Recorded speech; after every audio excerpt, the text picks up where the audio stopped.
نحمدہ ونصلی علی رسول الکریم اما بعد۔ صحیح البخاری کتاب الزکاة حدیث نمبر 1397۔ قال حدثني محمد بن عبد الرحیم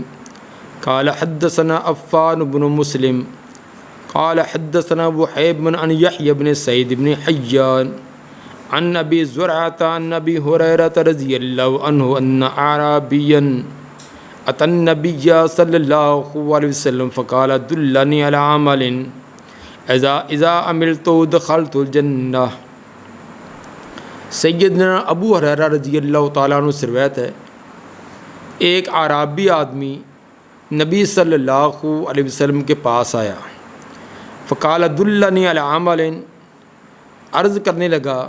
کہ مجھے دلالت کیجئے، مجھے بتلائیے ایسا عمل، اذا عملت دخلت الجنہ، جب وہ میں عمل کروں تو جنت میں داخل ہو جاؤں۔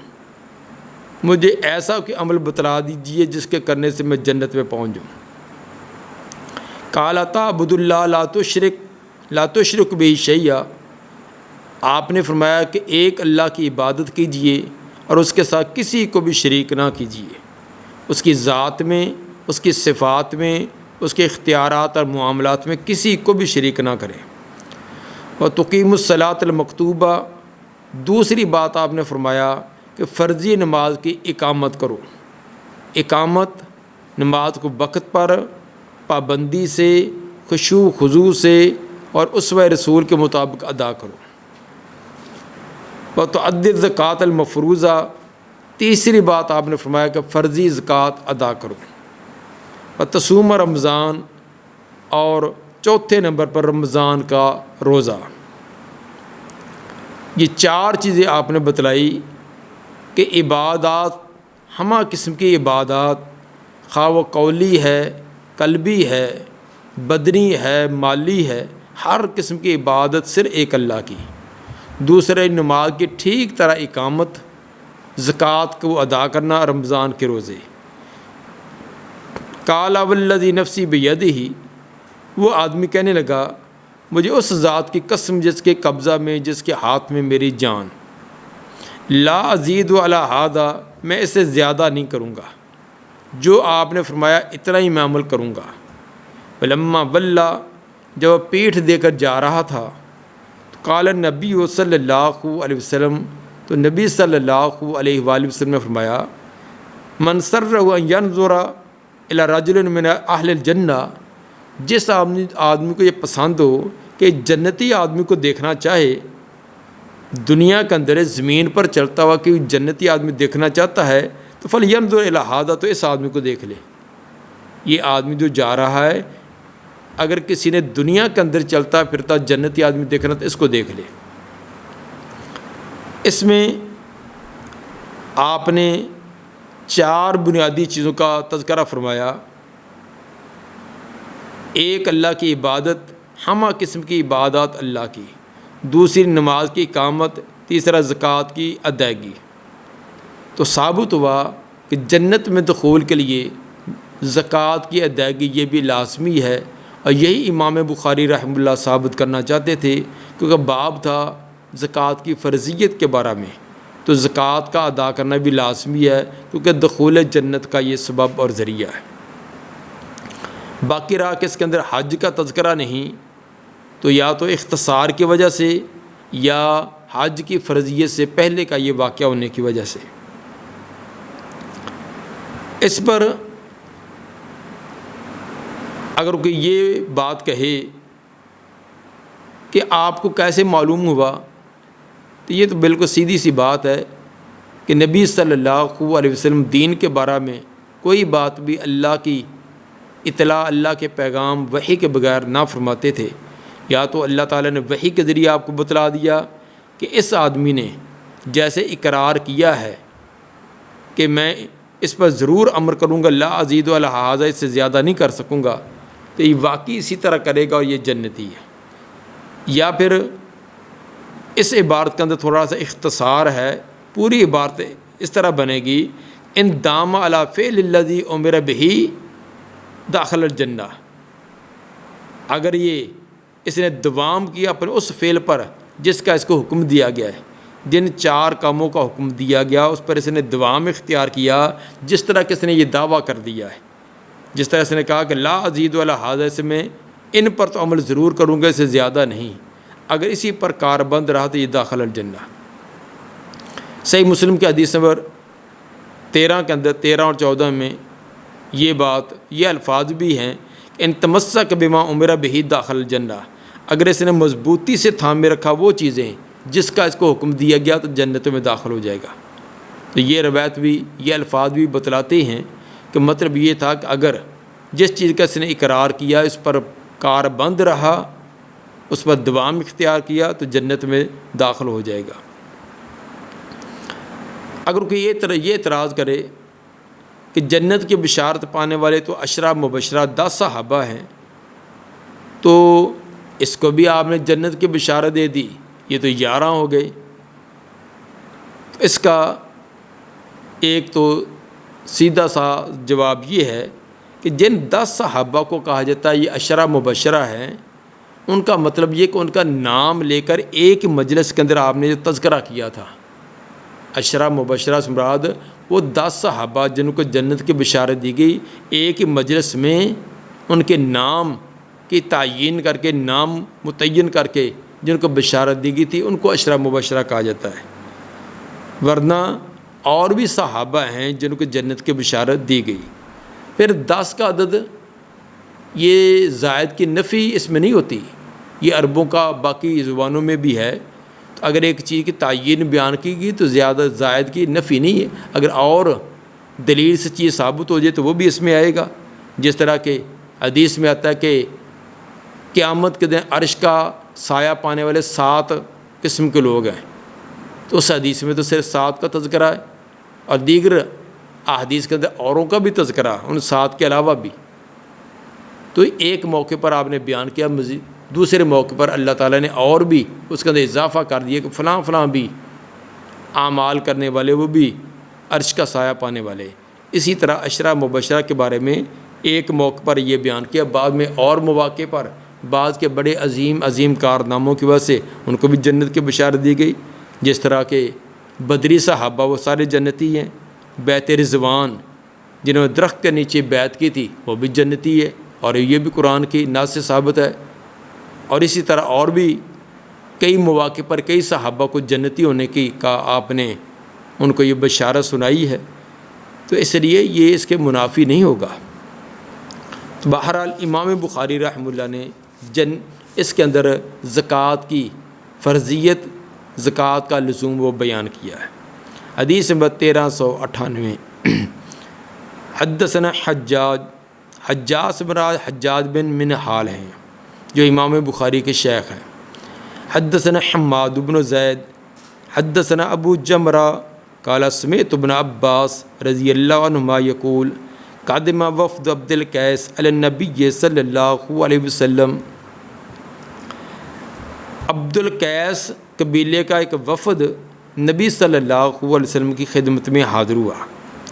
فقالوا یا رسول اللہ، وہ کہنے لگے اللہ کے رسول، ان ھذا الحی من ربیہ، بے شک ہم ربیہ قبیلے میں سے ہیں، ہم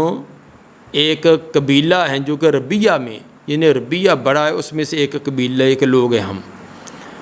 قد حالت بیننا و بینک کفار مضر، ہمارے اور آپ کے درمیان یہ مضر کے کافر حائل ہیں، ہمارے علاقے اور آپ کے علاقے کے درمیان یہ مضر کے کافر لوگ جو عرب کے بڑے ڈکیٹ اور بڑے چور اور بڑے ظالم قسم کے لوگ تھے، وہ درمیان میں حائل ہیں، جن کی وجہ سے ہر موسم میں ہم آپ کے پاس نہیں آ سکتے۔ وَلَسْنَا نَخْلُصُ إِلَيْكَ إِلَّا فِي الشَّهْرِ الْحَرَامِ، اور نہیں پہنچ سکتے ہم آپ کی طرف مگر حرمت والے مہینے میں، صرف حرمت والے مہینے کے اندر ہم آپ کے پاس آ سکتے ہیں، کیونکہ حرمت کے مہینوں کے اندر وہ بھی چوری ڈاکہ نہیں کرتے۔ تو عرب کے لوگ کتنے بھی وہ بدو قسم کے تھے، کتنے بھی جو حال تھے، کتنے بھی وہ ظالم تھے، لیکن حرمت کے جو 4 مہینے ہیں ان کی عزت احترام وہ بھی کرتے تھے۔ فَمُرْنَا بِشَيْءٍ نَأْخُذُ عَنْكَ وَنَدْعُو إِلَيْهِ مَنْ وَرَاءَنَا، حکم دیجیے ہمیں ایک ایسی چیز کا کہ جس کو ہم بھی مضبوطی سے تھام لیں اور ہم اپنے پیچھے والے جو اپنے اہل و عیال ہیں ان کو بھی اس کی چیز کی دعوت دیں۔ ہمیں مختصر سی کہ دین کی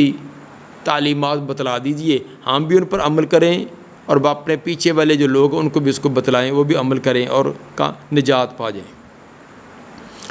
قال آمرکم باربعین وانا حاکم اربعین، آپ نے فرمایا کہ صرف 4 چیزوں کا میں آپ کو حکم دوں گا، 4 کام آپ نے کرنے ہوں گے اور 4 ہی سے آپ کو روکا جائے گا، منع کیا جائے گا۔ الایمان باللہ،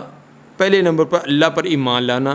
اللہ پر ایمان لانے سے مراد ہے شہادت ان لا الہ الا اللہ، کہ شہادتین کا اقرار کرنا۔ اس جگہ صرف لا الہ الا اللہ کا تذکرہ ہے، دوسری روایت کے اندر محمد رسول اللہ صلی اللہ علیہ وسلم کا بھی تذکرہ ہے۔ وعقد بیدی ہکذا، اور آپ نے گرہ لگائی اپنے ہاتھ کی ایسے، ہاتھ کھلا تھا تو 4 چیزیں بیان کرنی تھی، تو ایک آپ نے بند کر لی، پھر دوسری، تیسری، چوتھی، 4 گرما دی۔ گرہ لگائی آپ نے اپنے ہاتھ کے ساتھ ایسے، یعنی ایک گرہ لگائی، فرمایا با اقام الصلاۃ، دوسری گرہ، دوسری انگلی بند کر دی کہ دوسرا نماز کی اقامت، تیسرا و ایتاء الزکوٰۃ، زکوٰۃ ادا کرنا، اور چوتھا و ان تؤدوا خمس ما غنمتم، کہ ادا کرنا تمہیں خمس، 5واں حصہ ادا کرنا جو تمہیں مال غنیمت حاصل ہو، مال غنیمت میں سے 5واں حصہ اللہ اس کے رسول کے لیے نکالنا۔ یہ 4 چیزیں ہوگی، کیونکہ ایمان باللہ کی آگے شہادت ان لا الہ الا اللہ اس کی وضاحت ہے، یہ الگ نہیں ہے، یہ ایمان باللہ ہی کے آگے وضاحت ہے۔ تو ایک ایمان باللہ ہو گیا جس کو شہادتین سے تعبیر کیا جاتا ہے، دوسرا نماز کی اقامت، تیسرا زکوٰۃ کی ادائیگی، اور چوتھی چیز مال غنیمت میں سے 5واں حصہ ادا کرنا۔ وَأَنْ حَاكُمًا عَنِ الدُّبَّاءِ، اور 4 چیزوں سے آپ نے فرمایا تھا میں تمہیں منع کرتا ہوں، ان 4 چیزوں میں سے منع کرتا ہوں تم کو دبا سے۔ دبا کدو کو کہتے ہیں، عرب لوگ کدو سے برتن بناتے تھے، جب کدو بیل کے ساتھ لگا ہوا سخت ہو جاتا ہے، خشک ہو جاتا ہے، سبزی کے لیے جو پکایا جاتا ہے وہ تو نرم حالت میں ہوتا ہے نا، کچا ہوتا ہے، تو جو کافی دیر اس کے ساتھ لگے بڑا سخت ہو جائے اور اس کا اوپر والا جو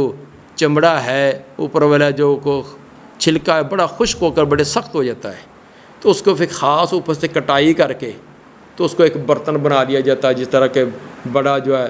وہ بڑے بڑے برتن ہوتے، یہ سادہ اس وقت ماحول تھے، اسی طرح یہ برتن بنا لیا جاتا ہے۔ آپ نے فرمایا کہ ایک تو دبا کدو کا برتن، اس کو استعمال نہیں کرنا، بولے ہنتم ہرتم مٹکے، بڑے روگنی جو مٹکے ہوتے ہیں، جس طرح ہمارے ہاں گرمی کے موسم میں فالودہ بیچنے والوں نے سرخ رنگ کے یا سبز رنگ کے مٹکے رکھے ہوتے ہیں، اسی طرح کے مٹکے۔ والنکیر، نکیر لکڑی کو کرید کر کھرچ کر اس کا برتن بنا لینا، لکڑی کا تنا لے کر اس کو مضبوط قسم کا اس سے اندر سے کھرچ کر اس کا برتن بنا لینا۔ المزفت، اور تار کول لگا ہوا، تار کول کچا برتن، اس کو پکانے سے پہلے اس کے اوپر تار کول لگا دینا، پھر اس کو آگ میں پکانا، اور تار اس کے اندر لک اور جو تار کول اس پر جم جاتی طے کی طرح، تو پھر وہ اس برتن کے اندر اگر ٹھنڈی چیز ڈالی تو دیر تک ٹھنڈی رہتی، گرم ڈالی تو دیر تک گرم رہتی، باہر والی ہوا کے اثرات اندر زیادہ نہ جاتے۔ اور آج کا یہ کولر یا تھرماس وغیرہ اسی کی ایک جدید شکلیں ہیں۔ یہ 4 برتنوں سے منع اس لیے کیا تھا کہ ان کے اندر عام طور پر شراب پی جاتی تھی یا نبیذ بنایا جاتا تھا، اور نبیذ دیر تک پڑا رہتا ہے، جس کی وجہ سے اس کے اندر سکران اور نشہ پیدا ہو جاتا ہے۔ ابتدا کے اندر چونکہ یہ برتن شراب کے لیے یا ایسی نبیذ جس کے اندر سکران اور نشہ آ جاتا وہ بنایا جاتا تھا، تو اس لیے ان برتنوں سے منع کر دیا کہ نہ رہے بانس، نہ بجے بانسری، نہ یہ برتنوں، نہ کو اس استعمال میں لایا جائے۔ ابتدا کے اندر منع کر دیا، بعد میں جب لوگوں کو ان چیزوں کے تمام تعلیمات حاصل ہو گئیں، نشہ آور چیزوں کا پتہ چل گیا، اسے اجتناب کرنے لگے، پھر برتنوں کی اجازت دے دی تھی۔ وقال سلیمان و ابو نعمان ان حماد، یہ روایت جس طرح حماد بن زید سے حجاج بیان کرتے ہیں، حجاج بن منہال، اسی طرح سلیمان اور ابو نعمان بھی بیان کرتے ہیں۔ سلیمان سے مراد سلیمان بن حرب ہیں، اور ان کی یہ روایت امام بخاری کتاب المغازی حدیث نمبر 4369 میں لائے ہیں، اور ابو نعمان سے مراد محمد بن فضل ابو نعمان ہیں۔ ان کی روایت بھی امام بخاری متصل سند کے ساتھ حدیث نمبر 3095 کے تحت لائے ہیں۔ اس کے اندر لفظ یہ ہے کہ الایمان باللہ شہادت ان لا الہ الا اللہ۔ پیچھے والی روایت میں اور اس میں الفاظ کا فرق یہ ہے، پیچھے تھا الایمان باللہ و شہادت ان لا الہ، واو کا واو عاطفہ اس میں تھی، وہ عاطفہ نہیں، وہ واو تفسیریہ ہے، تو لگتی ایسے تھی، یعنی بعض اس کو واو کا معنی کچھ اور نہ کر لیں۔ تو امام بخاری نے یہ وضاحت کر دی ہے کہ یہ شہادت ان لا الہ الا اللہ یہ اسی پیچھے الایمان باللہ کی تفسیر ہے، جس کو ہم گرامر کے اعتبار سے بدل کہہ سکتے ہیں۔ تو یہ بعض کے اندر واو ہے اور بعض کے اندر واو نہیں، تو واو کا نہ ہونا یہ دلیل ہے کہ یہ پیچھے والے کی وضاحت ہے۔ ایسی شکل کے اندر جب واو کا اثبات ہوگا تو واو تفسیریہ بن جائے گی۔ حدیث نمبر 1399، قال حدثنا ابو الیمان الحکم بن نافع اخبرنا شعیب بن ابی جمع ابی حمزہ ان الزہری حدثنا عبید اللہ بن عبد اللہ بن عتبہ بن مسعود ان ابا ہریرہ رضی اللہ عنہ قال لما توفی رسول اللہ صلی اللہ علیہ وسلم، حضرت ابو ہریرہ رضی اللہ تعالیٰ فرماتے ہیں جب رسول اللہ صلی اللہ علیہ وسلم کی وفات ہوئی، وکانا ابو بکر رضی اللہ عنہ، اور ابو بکر رضی اللہ تعالیٰ عنہ خلافت پر ہوئے۔ یہ کانا تامہ ہوگا، یعنی یہ سارا کے معنی یا حاصلہ کے معنی میں،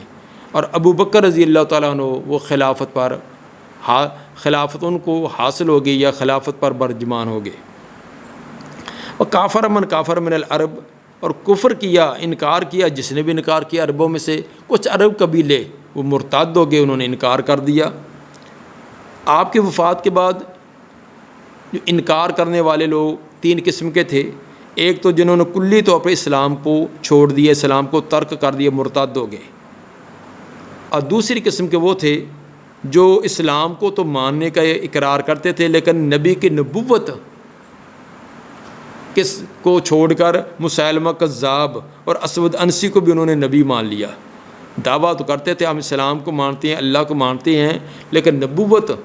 انہوں نے مسیلمہ کذاب اور اسود انسی کی تسلیم کر لی، تو یہ بھی مرتد لوگ تھے۔ تیسرے وہ تھے جو باقی احکام تو مانتے تھے،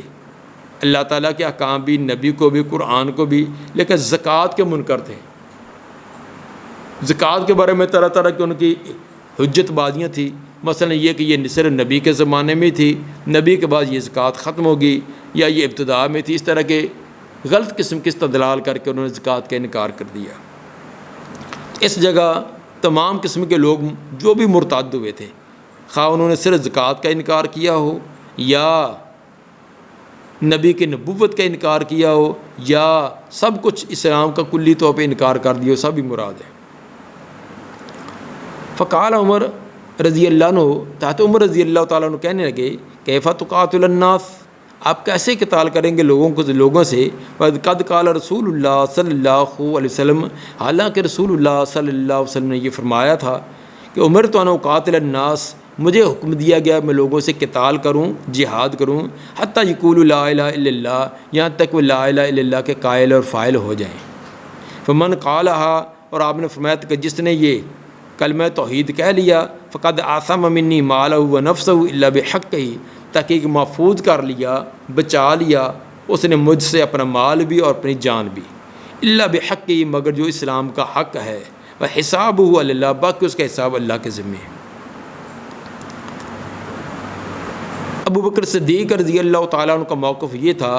کہ جنہوں نے زکوٰۃ کا انکار کر دیا ہے ان کے خلاف جہاد ہوگا، ان کے ساتھ بھی قتال ہوگا۔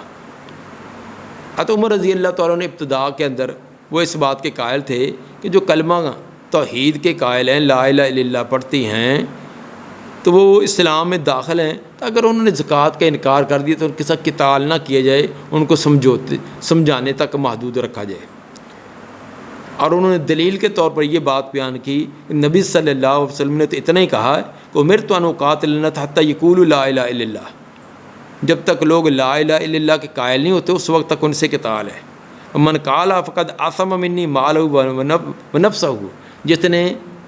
کلمہ توحید کا اقرار کر لیا اس نے اپنی جان مال مجھ سے محفوظ کر لی۔ اس لیے حضرت عمر رضی اللہ تعالیٰ یہ ان کا ذہن یہ تھا کہ چونکہ یہ لوگ شہادتین کا اقرار کرتے ہیں، کلمہ کا اقرار کرتے ہیں، اس لیے ان کے ساتھ جہاد نہ کیا جائے۔ حضرت عمر رضی اللہ تعالیٰ ان کا یہ نظریہ وہ صرف اس روایت، یہ مختصر روایت کو انہوں نے مد نظر رکھ کر یہ بات کہی تھی، جبکہ ابو بکر صدیق رضی اللہ تعالیٰ عنہ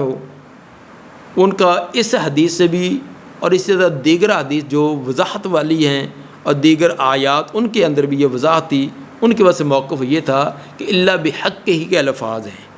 اللہ بحق کا مطلب اگر وہ اسلام کا کوئی حق ادا نہیں کرے گا تو پھر اس کے ساتھ بھی قتال ہے۔ الفاظ دیکھیں، آپ نے فرمایا فقد عصم منی، فمن قالہ، جس نے یہ کلمہ توحید کا اقرار کر لیا، فقد عصم منی مالہ و نفسہ، اس نے اپنا مال اور اپنی جان محفوظ کر لی، اللہ بحق کی، مگر جو اس اسلام کا حق ہے۔ تو اسلام کا حق کیا ہے؟ اس سے حضرت ابو بکر صدیق رضی اللہ تعالیٰ عنہ کا استدلال یہ تھا کہ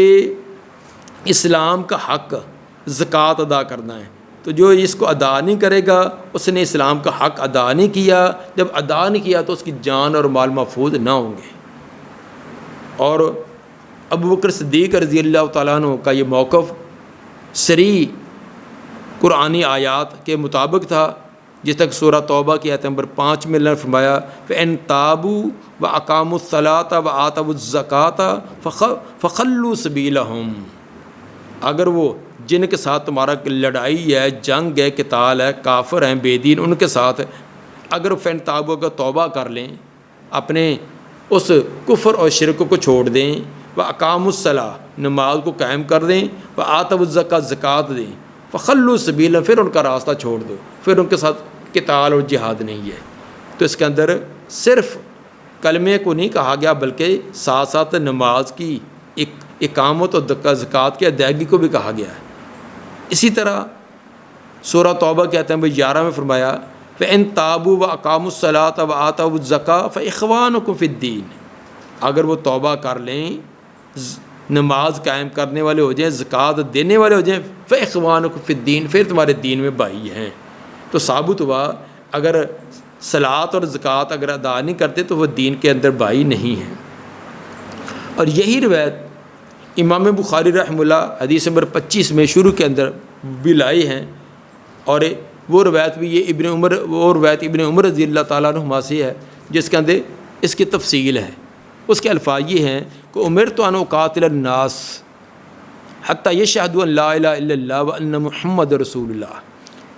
کہ مجھے حکم دیا گیا کہ میں لوگوں سے قتال کروں یہاں تک کہ وہ شہادت دیں کہ اللہ کے سوا کوئی معبود نہیں اور حضرت محمد صلی اللہ علیہ وسلم اللہ کے سچے رسول ہیں۔ اس میں ایک تو شہادتین دونوں کا تذکرہ آ گیا، دوسرا وہ یقیم الصلاۃ نماز کو قائم کرنے والے ہو جائیں، ویؤتوا الزکوٰۃ زکوٰۃ کو ادا کریں، فإذا فعلوا ذلک جب یہ سارے کام کریں، شہادتین کے اقرار، نماز کی ادائیگی، زکوٰۃ کی ادائیگی، فإذا فعلوا ذلک جب یہ کریں، آثموا منی دماءہم واموالہم پھر انہوں نے اپنے مال اور اپنی جانوں کو محفوظ کر لیا، الا بحق الاسلام مگر جو اسلام کا حق بنتا ہے، وحسابہم علی اللہ باقی ان کا حساب اللہ کے ذمے۔ تو اس جگہ روایت اختصار والی تھی، تفصیلی روایت کے اندر شہادتین کا بھی تذکرہ، نماز کی اقامت کا بھی اور زکوٰۃ کی ادائیگی کا بھی۔ تو ثابت ہوا کہ ابو بکر صدیق رضی اللہ تعالیٰ کا جو موقف تھا وہ راجح تھا، اور پھر حضرت عمر رضی اللہ تعالیٰ نے بھی جب ان دلائل کو دیکھا تو فوراً اپنے موقف سے رجوع کر کے ابو بکر صدیق رضی اللہ تعالیٰ عنہ والا موقف انہوں نے قبول کر لیا۔ اور صاحب بصیرت، صاحب علم آدمی کی یہی نشانی ہے کہ جب اس کو دلیل مل جائے تو اپنے موقع پر، اپنے بات پر کوئی وہ بضد نہیں ہوتا، بلکہ اس کو چھوڑ کے جو دلیل والی بات ہوتی ہے اس کو لے لیتا ہے۔ فقال واللہ لاقاتلن من فرق بین الصلاۃ والزکاۃ، ابو بکر صدیق رضی اللہ تعالیٰ نے فرمایا کہ اللہ کی قسم میں ضرور قتال کروں گا جو صلاۃ و زکوٰۃ، نماز اور زکوٰۃ میں فرق کرے گا. کیسے فرق؟ نماز ادا کرے لیکن زکوٰۃ ادا نہ کرے، میں اس کے ساتھ بھی قتال کروں گا. شہادتین کے ساتھ ساتھ نمازی بھی ہو لیکن زکوٰۃ کا انکار ہے تو ابوبکر صدیق رضی اللہ تعالیٰ نے فرمایا کہ میں اس کے ساتھ بھی قتال کروں گا. واللہ لاقاتلن، اللہ کی قسم میں ضرور قتال کروں گا، نون تاکید ثقیلہ، ضرور میں قتال کروں گا. من فرق بین الصلاۃ والزکوٰۃ، جو نماز اور زکوٰۃ میں فرق کرے، نماز ادا کرے اور زکوٰۃ ادا نہ کرے، یہ فرق کرے. فإن الزکوٰۃ حق المال، بے شک زکوٰۃ یہ مالی حق ہے. واللہ لو منعونی عناقا کانوا یؤدونها الی رسول اللہ صلی اللہ علیہ وسلم لقاتلتهم علی منعها، اللہ کی قسم اگر وہ بکری کا ایک بچہ بھی روک لیں، عناق بکری کا چھوٹا بچہ، اگر بکری کا بچہ بھی روک لیں جو وہ نبی صلی اللہ علیہ وسلم کے زمانے میں زکوٰۃ میں ادا کرتے تھے، اب وہ نہ دیں، لقاتلتم علی منعها، تو اس کے روکنے پر بھی میں ان سے قتال کروں گا. باقی زکوٰۃ دے دیں لیکن ایک بچہ بنتا تھا، چھوٹا میمنہ بنتا تھا، وہ زکوٰۃ نہیں دی، اس ایک کے روکنے پر بھی میں ان سے قتال کروں گا. قال عمر رضی اللہ عنہ فواللہ ما هو الا ان قد شرح اللہ صدر ابی بکر رضی اللہ عنہ. حضرت عمر رضی اللہ تعالیٰ نے فرمایا کہ اللہ کی قسم نہیں تھی کوئی بات مگر یہی کہ اللہ تعالیٰ نے ابو بکر رضی اللہ تعالیٰ کا شرح صدر کر دی تھی. واقعی جو ابو بکر صدیق رضی اللہ تعالیٰ کا موقف تھا وہی موقف درست تھا اور ان کے اللہ تعالیٰ نے شرح صدر ان کا کر دیا تھا. فعرفت انہ الحق، تو میں نے بھی پھر پہچان لیا کہ حق یہی بات ہے. گویا کہ پھر حضرت عمر رضی اللہ تعالیٰ بھی اسی بات کے قائل اور فاعل ہو گئے تھے. اس سے ثابت ہوتا ہے کہ صحابہ کرام بھی کے اندر یہ صلاۃ اور زکوٰۃ کے اندر فرق کرنا یہ درست نہ تھا، کیونکہ حضرت ابو بکر صدیق رضی اللہ تعالیٰ نے اسی لیے فرمایا تھا کہ جو فرق کرے، گویا کہ فرق کرنا نہیں چاہیے، باقی سب مانتے، جو فرق کرے گا تو اس کے ساتھ جہاد کیا جائے گا. اس کے اندر بھی باب کے ساتھ مناسبت بالکل واضح ہے کہ زکوٰۃ کی فرضیت اور زکوٰۃ کا وجوب اور لازمی طور پر ادا کرنا. باب البیعۃ علی ایتاء الزکوٰۃ، باب بیعت کرنا زکوٰۃ کی ادائیگی پر. ویسے زکوٰۃ کی فرضیت ثابت ہوگی تو پھر اس کی ایک اور آگے والا درجہ کہ جب نبی صلی اللہ علیہ وسلم کسی سے بیعت لیتے اس کے مسلمان ہونے پر، تو آپ اہم چیزیں ان کا ذکر کرتے کہ فلاں کام تم نے کرنے ہوں گے اور فلاں سے بچنا ہوگا، اور ان اہم چیزوں کے اندر زکوٰۃ کی ادائیگی پر بھی آپ بیعت کرتے، اس کا بھی اقرار کرواتے. سورہ توبہ کی آیت نمبر 11 ہے، فَإِن تَابُوا وَأَقَامُوا الصَّلَاةَ، اگر توبہ کر لیں اور زکوٰۃ اور نماز قائم کرنے والے بن جائیں، وَآتَوُا الزَّکَاةَ، زکوٰۃ کے قائل اور فاعل ہو جائیں، فَإِخْوَانُكُمْ فِي الدِّينِ، پھر تمہارے دین میں بھائی ہیں. حدیث نمبر 1401. حدثنا ابن نمیر قال حدثني ابی حدثنا اسماعیل عن قیس قال قال جریر بن عبد اللہ بایات النبی صلی اللہ علیہ وسلم علی اقام الصلاۃ و ایتاء الزکاۃ و نصح لکل مسلم. میں نے بیعت کی نبی صلی اللہ علیہ وسلم سے علی اقام الصلاۃ، نماز کے قائم کرنے پر، زکوٰۃ کی ادائیگی پر، و نصح لکل مسلم، اور ہر مسلمان کے ساتھ خیر خواہی کرنا. ان 3 چیزوں پر آپ نے مجھ سے اقرار کروایا کہ یہ 3 کام آپ نے بڑی باقاعدگی سے اور بڑی توجہ سے کرنے ہوں گے. تو ثابت ہوا کہ زکوٰۃ یہ لازمی چیز ہے. آپ اس چیز پر بیعت لیتے وقت اس بات کا بھی اقرار کرواتے تھے. دعا ہے کہ اللہ تعالیٰ نبی صلی اللہ علیہ وسلم کے فرامین پر عمل کرنے کی توفیق عطا فرمائے. سبحان ربک رب العزت عما یصفون وسلام علی المرسلین والحمد للہ رب العالمین.